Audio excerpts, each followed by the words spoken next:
Programang ito ay rated SPG. Striktong patnubay at gabay ng magulang ang kailangan. Maaaring may masiselang tema, lengguwahe, karahasan, sexual, horror o droga na hindi angkop sa mga bata.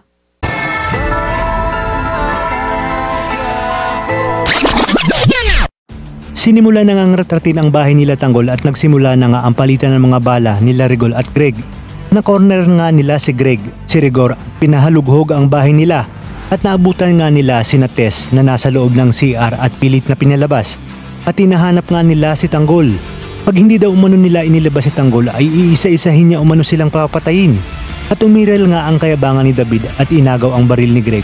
Ngunit hindi naman siya umubra kaya naman binaril ni Greg si Rigor. At saad nga ng tauhan ni Greg na kailangan na umano nilang makaalis.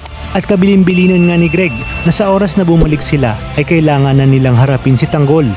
At habang papalapit na si Tanggol sa kanilang bahay ay sinabi ng isa sa mga kapitbahay nila na may lumusob sa kanilang bahay at pinagbabaril umano ito. At nang nakapasok na nga si Tanggol sa bahay nila ay tinanong ni Tanggol kung ano umano ang nangyari.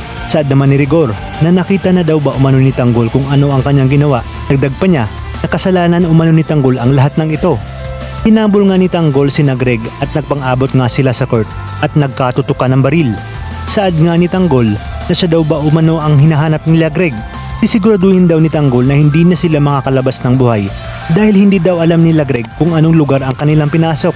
At tuluyan na ngang nagsilabasan ang mga kapitbahay nila Tanggol. At talaga nga namang mayabang itong si Greg at huwag daw umano silang matakot dahil makarinig daw umano ng mga baril ang mga ito ay magsisitakbuhan din ng mga ito.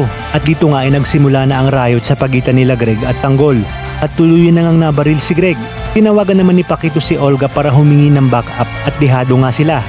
Sa kabila nito ay pinagpatuloy pa rin ni Greg ang pakikipagbakbakan sa kanila. Saad nga ng isa sa mga tauhan ni Greg na tumakas na daw umano siya dahil dihado na sila. Masyado daw umanong marami ang mga taga-Quiapo.